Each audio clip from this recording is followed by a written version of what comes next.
ready, set, go.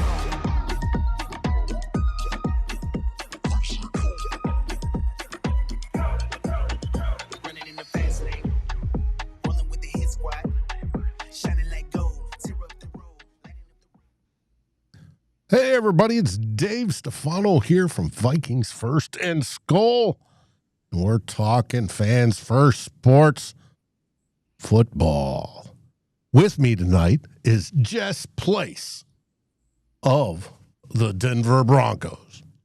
Jess, tell me about your channel real quick.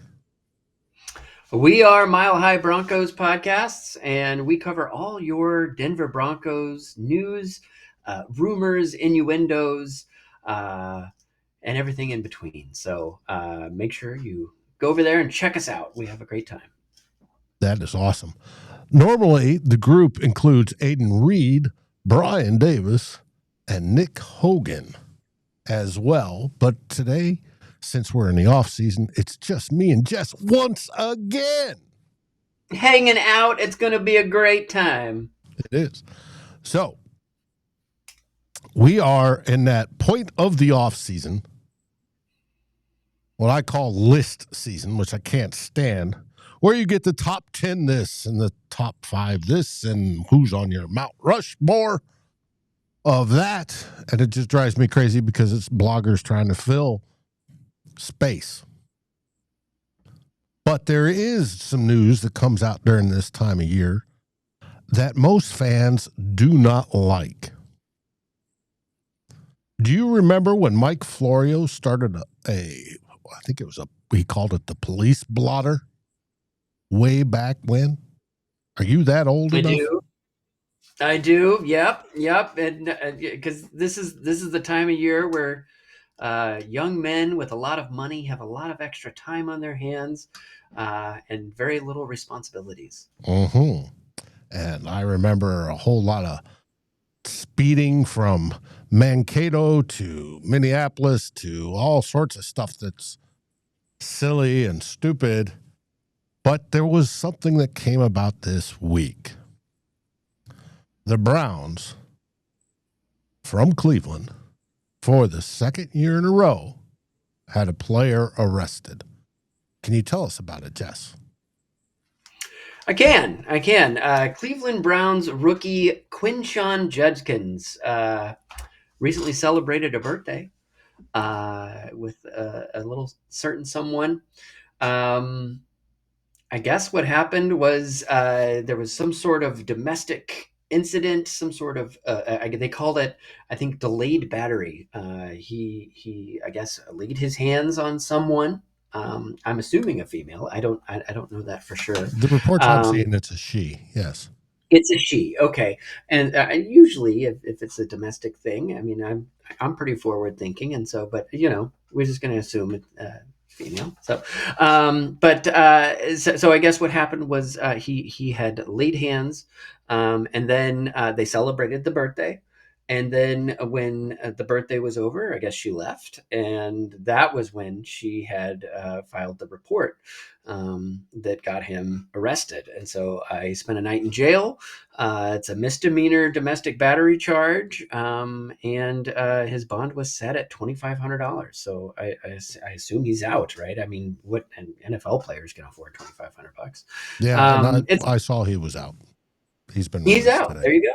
He's out. So I don't know. It's kind of it's not your cut and dry. He is a bad person kind of story, but it's not good. I mean, it's never good if you're a Cleveland Browns fan, or if you're the young lady in question, or Quinshon Judkins. So it's concerning that he is a draft pick and he has spent a night in jail before his first day of training camp, especially as we get ready for camps to open up around the league. So it's that's the news. That's the week. He's been compared to 2024 second rounder of the Browns, Michael Hall, who faced similar charges in a 5-game suspension because of it. It's kind of, my heart goes out for the fans of Cleveland. The Browns, they deserve better than constantly be worried about players getting suspended and doing things that get them in trouble. But hey, it all happens. Speaking of which, Jordan Edison has got his court date coming up on the 15th, Tuesday. We'll see what happens on that. That was from last year, right about this time, when he fell asleep on LA freeway, just going into LAX, the off-ramp, and charged with DUI, and he goes to court Tuesday. And like I said, It's that season. Isn't that fun? Isn't it? no fan it's base just likes this. it's like roulette. Like, oh, which team is gonna win? It's the Browns. The Browns are the big winner with the incarceration and court drama. Mm-hmm. Hey, it's Better not, them than I think every team's gone through it at some point in time. I saw that John Elway was cleared from the the accidental death on the. I mean, it's like John Elway killed a guy. Like that's not good. Like that's my childhood hero. Like he's not supposed to kill anybody. That's it was an accident. Guy fell out of the golf cart, and John Elway was cleared as it was an accident. Yeah, but still not. Again, not great news. No, and it's always this time of year. But speaking of this time of year, as we all wait, training camps are getting ready to start. Hey, they're opening. Yeah, there's a good chunk of them opening this week.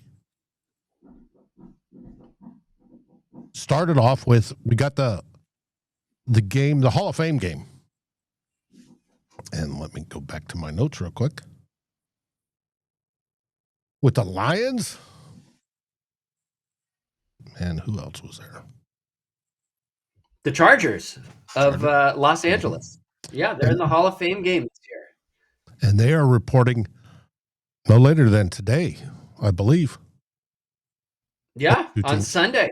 It's happening. So, I mean, they're reporting, and like the Denver Broncos and a handful of other teams. I'm not entirely sure which ones. The rookies report on Wednesday, and then the veterans report next week. So, it's happening. It's almost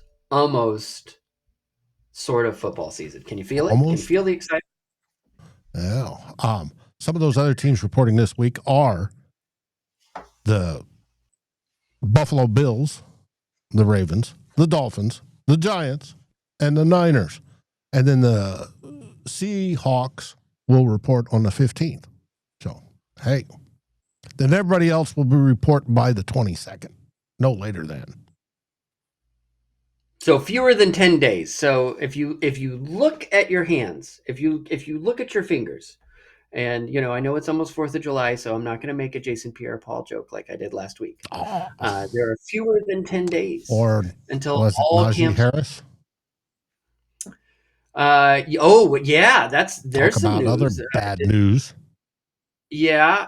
Fireworks and NFL players do not mix very well. This was Najee's eye, though. Yes. I don't know of any incidental injuries that happened with the eyes, but they're saying it's a pretty minor thing. From what I gather, he just scratched it. Or got scratched. So it's not like he took a rocket to the eye or anything. Right. Like that. It didn't blind him. Yeah, that's important. Mike Florio has a report when he initially heard it. It was Harris blinded himself.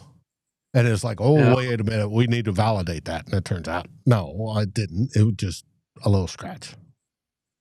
But it could have been. It sounds so much better, though. Like if it's fireworks incident, you immediately think of Jason Pierre-Paul and the explosion. It's fewer than 10 days on Jason, even fewer days on his hands. Mm-hmm. Now, Vikings report their rookies report on the 20th, so we're a week away, which is great. I can't wait to talk some real football. And you got camp coming up and all sorts of good stuff. I mean, it's almost here, but it's just not It's getting closer. Now, do you plan any trips out to see your beloved Broncos? For the first time ever, I have two young sons. They are 13 and 11. My youngest is going to be 12 here in very short order. And I have not taken them to Denver to see the Broncos because the Broncos lately, since 2015, have not been terribly great. So it's it's quite the expense to travel across country and buy the tickets and the hot dogs and the swag that you have to pick up while you're there, all of it, and then to go and then watch them lay an egg. It's like it's the Case Keenum, Joe Flacco, Drew Lock thing. It's like, do we really want to spend this money to go watch them roll around on their back, or do we just want to do that at home and then we can figure out a time later to go? And so I think this may be the season. I think we are eyeing the Green Bay Packer game Ooh, in December. I'll root for you. Yeah. It's always fun when the Broncos play the Packers because they were the first team we beat to win a Super Bowl, and you never forget your first. So, I'm sure they'll have all sorts of pageantry and former players and all that. And so I think that'll be a fun first game for my sons to go to, and I think it's time. I think it's And see time. the young Are you going to Bo be? Nix. Yeah, we're believers, man. It's exciting, The training wheels are off for the sophomore season. Let's see what we got. Let her rip. And to answer your question, no, I am not going up to Minneapolis because as a lot of people know, I moved here just a couple months ago up from Austin to St. Louis area. I'm halfway there. But the move, I'm low on funds. So it's already in the works for next season. Now, however, I've lived all over, and when the team has come close to a pro team near me, I always go to those away games. Like when I lived in Virginia and they played the Washington team, we went up to D.C. and watched them play. It was great. It was 2017, speaking of which, and it was a fabulous game. If it's wherever, I go wherever. If we would drive down to Carolina or wherever's close. Well, when I lived in Austin for 4 years, I was 4 hours away from Houston, 4 hours away from Dallas. Do you think the Minnesota Vikings played at either stadium that entire time? I'm going to guess not. Do they play this year in Dallas? Yes, they do. Oh, absolutely. Probably both teams. No, we don't play Houston. Well, I think we do play Houston, but no, not Houston. But anyways, now I'm closest to Kansas City and Tennessee, and there's no dice on that too, or Chicago. I could always drive up and see them in Soldier Field, which would be fun. That's who we open against. And the Bears will start out 0-1. I don't doubt it, actually. It's the Bears are going to do what the Bears do. We're going to baptize their new head coach, Ben Johnson. Yeah. In the ways of Brian Flores. But it is what it is. Now, do you follow now with training camp starting? Rookies report, at least with the Vikings, they all come in during the day, and then they got to go through their pre-camp physicals and do all their paperwork and then go through all the classes like how not to be scammed. Mr. How to behave as an Turner. NFL player. Speaking of bad news, Dallas Turner got reported this last week, our first round draft choice from last year, our second first round draft choice from last year, got scammed of almost $250,000 this last week, buying into Chase Bank saying, your account's frozen. You need to do this and need to do that. And I know they go through that training, but yeah, they'll do some of that. It's all about Oh, I'm sorry. Go ahead. Well, I'm about to say they report the 20th, and then I think it's the 22nd they start to hit the field. Yeah, yeah. The Broncos do something very similar. The rookies report on Wednesday, and then I think it's Tuesday when the veterans report, and then that Thursday I think is when the first like real practices. At least that's when It's the open to the fans can public. go and watch all that. But the Broncos are remodeling their facility and all that, and so it's not going to be the thousands of people there to watch. I think they've capped it at 800 people, and they put Really? in fancy bleachers and all that stuff. And so, it's funny how teams do their training camps. Like there's expectation of some have thousands and thousands of people, and some just have a few. And I imagine the Chargers probably don't have any. So it all happens. Oh, you're not being nice to I LA am not. Chargers No. fans. There's Just got to be a firing the couple. first shots. Firing the first shots. Okay. They're still in San Diego. Well, now I do find it interesting which teams still elect to travel for training camp to go to that whatever university is generally what it was, and set up shop and stick all the players in dormitories and such. And which ones now have their own facilities, i.e., yours is getting a wonderful upgrade. Vikings have their own at Egan. They used to go to Mankato for Mankato State University is where they used to do it, but they moved since they built the whole facility at Egan. It's all at Egan. And but Pittsburgh still travels. The Bears still travel. And it's interesting to see. And which group of fans goes. I know when I lived in Virginia, the Washington football team came down to Richmond, and they'd had their training camp in Richmond. And so you could go watch them, which was cool. But interesting. I'm curious how your whole setup, once it's done, looks like, being that I used to live there and drive by the whole training facility before. It's going to be interesting. But we can't wait. We'll get some real football news. We'll get Bo Nix throws a football to Marvin Mims, and it'll be beautiful. And it'll be great. And Mims runs for a touchdown. Of course, he was tagged 8 times between, catching the football and getting there. But, hey, it is what it is. It's training camp. And then whistles and air horns and trash cans that they throw balls into and maneuver around. It's and what we call the I can't say it on this.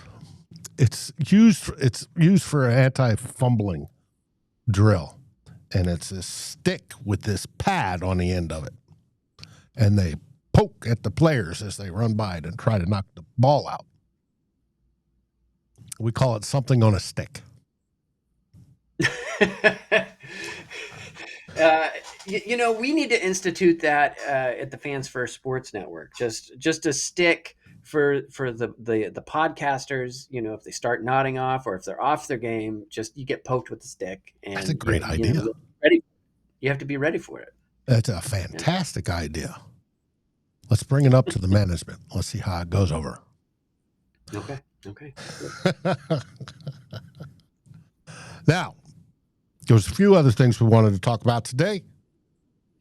First off, we went through the bad news portion of the season, and thankfully that's winding down. Then we talked about training camp and the start dates there. And you know what? What's next? It's time for the mid-show break. Ready, set, go.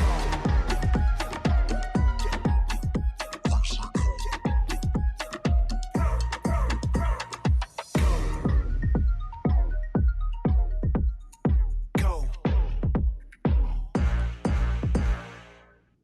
All right. Thank you for sticking with us, listening to those wonderful ads. They help pay the bills. We appreciate it. What do you buy with your 2 cents that you get for it? There, Jess. I go to Las Vegas, usually with a bunch of buddies from Nebraska, and we have a great time. Um, it's not enough to pay for the whole trip. So maybe you should run it back, listen to the ads, download the episode again. Go. If you're listening to this on Spotify, go to Apple Podcasts and download it there so that I can play some more blackjack. Hey, works for me. Now, we've got 2 more topics to go for. First off, if you have a second round pick, and why I didn't key off on it initially was Vikings didn't have a second round pick this year. From what I gather, 30 of the 32 teams' second round picks have yet to sign. Why is that? The Texans screwed everybody up. They went ahead and offered their second round selection a fully guaranteed contract, which is a no-no. They have made themselves very unpopular with the rest of the league because now everybody after their pick would also like guaranteed money. Wouldn't you like guaranteed money if so-and-so got guaranteed money over here? Oh, Yeah. absolutely. So that's the essence of what every second round pick is doing. I mean, granted, like it's all slotted, like how much they're supposed to make, and the duration of How the much contract. is It's like 4 how years, and it's all slotted. Like they figured this out years ago in the collective bargaining agreement, and for some reason, the Houston Texans I guess, thought that it would be like a one-off, non-presidential. Signing where they fully guaranteed this contract. So running back RJ Harvey, the ground attack future of your Denver Broncos, of my Denver Broncos, has not signed yet because there is this whole mishigas over what the that's Texans have crazy. done. To think of all those second rounders that aren't going to participate in camp until they sign. They participated in the offseason because they had agreements that covered any injuries and such. But now they got to hold out or sign. And it's a shame because Nothing it was gets a all deal done slotted like a how deadline. much. Yeah. Well, hopefully for you guys, there is one. Yeah, you guys are sitting pretty good over there. Yeah, Like, we're all signed. I'm sure during the draft you lamented not having a second round pick because Yes, we did. that's what makes day 2 of the draft so much fun. But yeah, it's concerning. But like I said, it's nothing gets a deal done like a deadline, and these guys they're gonna make it to camp. Like it's gonna happen, but it's going to be interesting how we get from point A to point B. We talked about this on our show over on Mile High Broncos podcasts on something Broncos. We were saying that something has to happen. Like they're not going to offer the full. The full guaranteed contract. They're going to have to come up with something, another shiny object to distract them from the shiny object of fully guaranteed contracts, whether that's incentives or fresh squeezed orange juice and fresh cut flowers at breakfast every morning. Who knows what it will be, but there's going to have to be some sweetener to move them off of this demand of guaranteed contracts. And once they come up with whatever that is, I imagine they'll end up getting the deals done in short order and they'll suit up and show up at camp. No, I just think it's crazy that all of them. Now, there was a limit that went from like 91 to 87 whatever, and it just dropped as the rankings of the second rounders went. Now, with Houston blowing that out, being the second pick in the second round, first pick, obviously, which was Cleveland, had to give it 100%. And then everybody else is saying, no, we want guarantees. So how much are they going to settle? All right, we're now going to raise those limits, but we're going to keep those limits in place. Now that you're the third pick, you'll get 95%. Or are the agents just going to say, no, 100%, baby. And of How do course, you stop a snowball effect? Like, how do you stop the domino effect? Like that, it's going to be interesting to see how they pull it all together. well, there's the whole collusion thing between NFL and We also talked about that on our show as well. yeah. But hey, the NFL Players Association says he's not resigning over that. So, and everybody has confidence in him. We'll see. But it's again You're goes talking about towards the head of the players union. Mhm. And so it's going to be interesting to see how this works out. And if you have a second round pick on your team, let us know. What do you want to see him do? Get paid 100% guaranteed or some percentage, or what is it? Comment, send it, when you rate us. Let's see how it goes. Or join us over on Fans First Sports Network on your favorite football team's blog over there, their reporting feed, and drop a line. Say, hey, this is what I want to see. For me, for RJ Harvey, am I a little nervous that we might possibly fully guarantee his 4-year contract as a running back? It makes me a little nervous. Like, we saw what happened with Javonte Williams. We're happy to move on, and the salary is not an issue, but if it's fully guaranteed, then suddenly that comes into play, and that's a specter that could haunt some of these teams in the not too distant future. Oh, yes, it could, without a doubt, because we know there's busts taken all the way up into the first round, and then the bust quotient gets higher and higher the lower you go.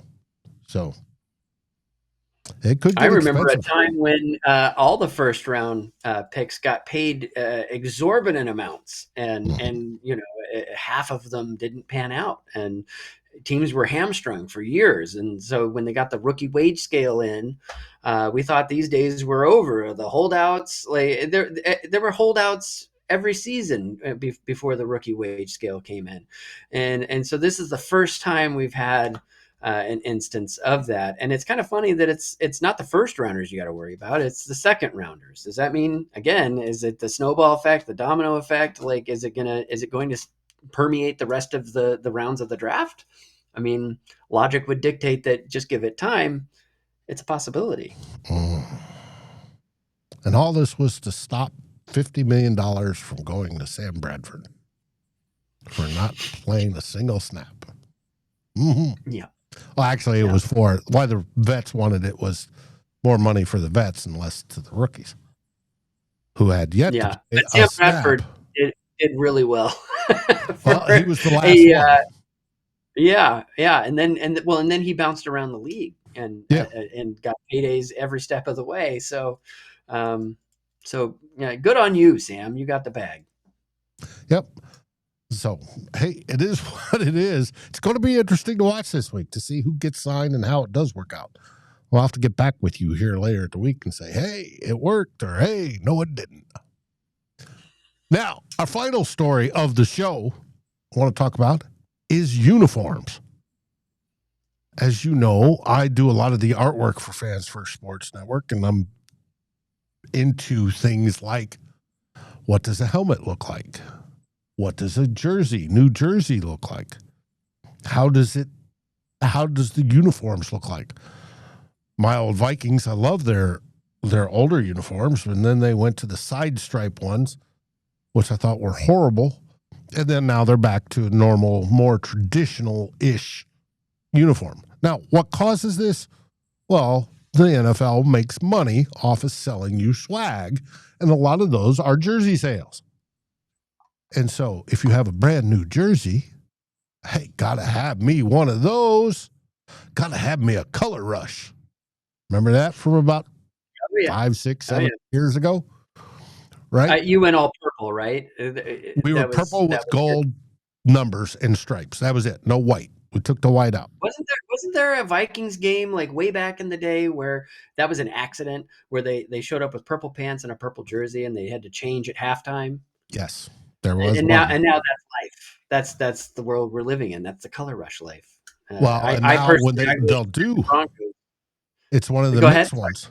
One of the mixed weeks, right? They will go purple on purple or white on white.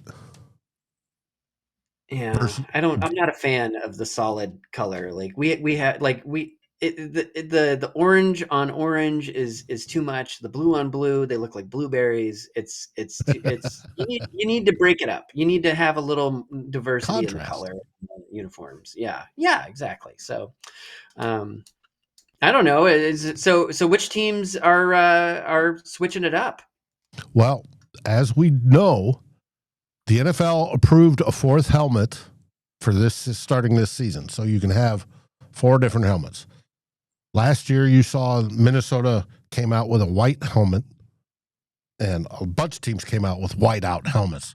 Minnesota, Green Bay, a whole bunch of other teams, but Minnesota came out with theirs with the white uniform. And Denver had one. yeah, I'm not a big fan of the white right. one, but go ahead. So that was a second helmet. Even in the throwbacks, all they did was change the decals, change from the new horn to the old horn, and they changed the face mask, right? Which, when I consider a new helmet, I think it's the plastic shell, whatever the color that is. It's whatever for my team, purple, or now we got the second helmet, which is white, and we go from there. Well, now we can go to a third helmet, alternate helmet. And this year, there's already some teams that have debuted these alternate helmets, and there are others that have debuted alternate uniforms. First alternate helmet to come out was for the New Orleans Saints. And they now have a white-out helmet. White with the fleur-de-lis, gold fleur-de-lis on the side. So, hey, it's cool. I thought it looked pretty good. And then, if you watched last week, the Washington Commanders came out with a new, almost retro look uniform that's more in line with their historic uniforms. Did you catch those, Jess? The new Washington uniforms? I did, yeah. They look like the old Redskins uniforms, and I think they look great. I'm not a big fan of the Commanders' whole thing, like look or uniform or helmet or jersey or any of it. But yeah, it's a good nod to the fans of Washington's franchise that the heritage is there. They won Super Bowls in those uniforms. I remember one in particular. But uh, I think it's good, and I love the NFL going back to embrace those old uniforms. Like you said, the Vikings, they went back to the old We went horns back and 2 years ago, and we call them the classics. the classics, yeah, and the old Denver D uniforms. Like I Yes. mean, those they came out with those, and those look so good. Like I think they should go back full time, and I'm not alone. There's a lot of folks out there Just that have a lot of love for the old school Denver D uniforms, and so I like that trend of going back. I like it when the Buccaneers wear the Bucco Bruce, when the Patriots wear Pat Patriot. You got to go back, or the Kelly Greens. The Aiden Reed. Like I mean, he'll tell you like Yep. the Kelly Green is just it's a good clean look. Like we've gotten a little too over our skis Oh, on don't some of worry. these We're going to designs. continue with over the skis this year, too. But You speaking got to of, sell those jerseys, yeah. that's right. And there's a whole new bunch coming. It was announced at the draft, and they're called the Rivalries Program. And then we'll get to that just here shortly. But you mentioned the Buccaneers. Do you realize the Buccaneers are coming out with a new alternate uniform that's rumored to be all white, but a white version of their classics? Ooh, a creamsicle from the inside Creamsicle out. stripes, probably colors, but all white. Yeah, It yeah. should Well, it should look clean. I'm a fan of that logo and that uniform just because it's what I grew up with, and it's very familiar, and I the yeah, it's been a long time since John Lynch and Brad Johnson wore those uniforms. So, although I'm not sure if Brad Johnson wear that uniform? He might have. It might have been a throwback, but I bet he I did. think it was a think throwback back then. I know Pretty John sure it Lynch was. wore the original. Yeah. Yeah. Now, sticking to your Steve division, the Los Angeles Chargers are coming out with a new alternate uniform this year and helmet.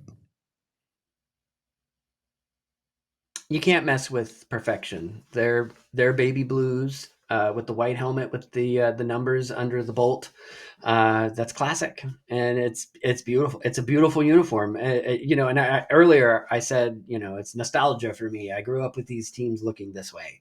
That uniform had been long retired by the time I watched. It was the Dan Fouts terrible navy blues that they wore forever, ever and ever, like with LaDainian Tomlinson and Antonio Gates. And then they came out with the baby blues, and it was like, oh my gosh, like I didn't know that the Chargers could look so good. And so, I'll give them their flowers for that. Absolutely. Like that was a great choice to finally move away from the silly Navy uniforms that they had. The Rams colors. Yeah. It's just, how many At the Navy time. blue teams do you need? Like, Right. do something different. Come on. Yeah, because there's way too many of them. But it's going to be interesting to see what the alternate uniform looks like, because I haven't a clue. And then there's the Browns are getting a new alternate helmet. Like I said, you can go to 4. So it's going to be interesting to see what their alternate helmet color is going to be. They just came out with the white ones. Didn't they do white helmets last year too? Mm-hmm. They did but that, and then that's the second helmet. They got the orange and then the white. Browns, stop it. Can you imagine a brown helmet? This is why your rookies are acting out. They have no team identity. They've probably seen it already. Yeah, exactly. So, not as excited to see the Browns, just because, they did like a uniform redesign just a few years ago where it said Browns on their leg, all big and silly. Mm-hmm. Like, it's this is not the team of Jim Brown and Autogram. Like this. I don't know what they're doing. Like. Just have one of the crispest, cleanest uniforms already. It's perfection. It's like Green Bay Packers. Like you don't need to mess with it. Just leave it. Oh, I'm sorry to bring up the Packers. Hey, they're going to unveil a new alternate uniform as well and helmet. Yeah, didn't they do a white one too? They did white. Did a white one last year. Every team was going to have white at some point. Probably white or black. Yeah. There's rumors Minnesota has already leaked out a picture of a black helmet. I don't want black, but we'll find out if we do. The reason I don't want black is we'll look more like the Ravens. I don't want to look like the Ravens. We were the original purple team. But, hey, there's very few other colors unless we go yellow. That goldish yellow color. Which I think the Chiefs tried that a few years back. Didn't they go yellow? It was yellow's a weird color for a football team, I think. It is. Well, there's rumors that the Steelers might go that way this year. They're going to unveil on July 21st the new uniform and helmet, alternate uniform and helmet as well. They haven't done white yet, so maybe it's white. Now, and then we get to the Seahawks late in July, who will unveil a new alternate uniform. Now, what's interesting about the Seahawks is they've got an exemption. The NFL states you can only unveil one uniform a year, whether it be alternates or your regulars or whatever you redesign. It's one a year. Seahawks get to do 2, and the reason for that is they are one of the first 2 divisions that are going to this rivalries program. And this rivalries program, from what I understand, is Nike's way to get fans involved to help design uniforms for the team, alternate uniforms. And this season, the AFC East and the NFC West are going to be the teams that debut their rivalry uniforms. In 2026, the AFC South and the NFC North. 2027, you guys in the AFC West and the NFC East do. And in 2028, the AFC North and the NFC South will finish it all up.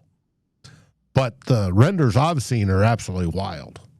Like the Seahawks may be called the Emerald City because that's Seattle's nickname. And they'll change the green a little bit, and they'll change the color. They won't be the green will go to a more pine color green, and the yellow color will change. It's just going to be a big change. So it's going to be interesting. But for those that love to track uniforms like I do, it's going to be a fun couple weeks because it all started this last week and will continue through the end of July. We'll see that. What did you think of the Saints white helmet with the gold fleur-de-lis? I thought it was sharp. It's good looking. And I talked to our Saints contributor, and he's hoping for an accompanying gold jersey. That'd be nice, actually. I It think would? that would be a good compliment. Yeah. Looking at the helmet, it makes me think of the University of Colorado, like with their white helmet. When they put their white helmet on. Yep. Yeah, it's a lot of black, a lot of gold, and I mean, it's a color palette, so I mean that's a natural. But let's see what it's paired with. Like you said, if it's a gold jersey, I think that's a good look.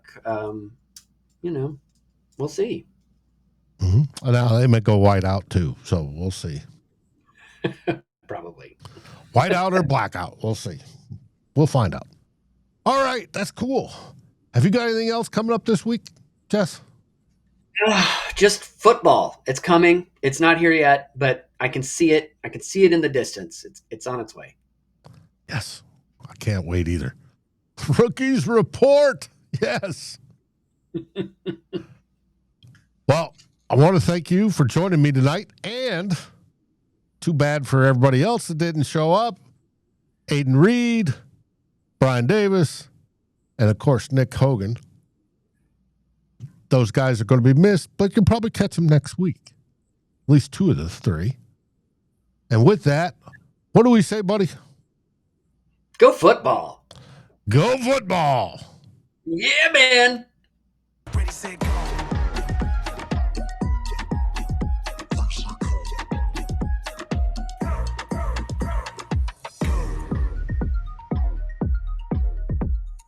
Go.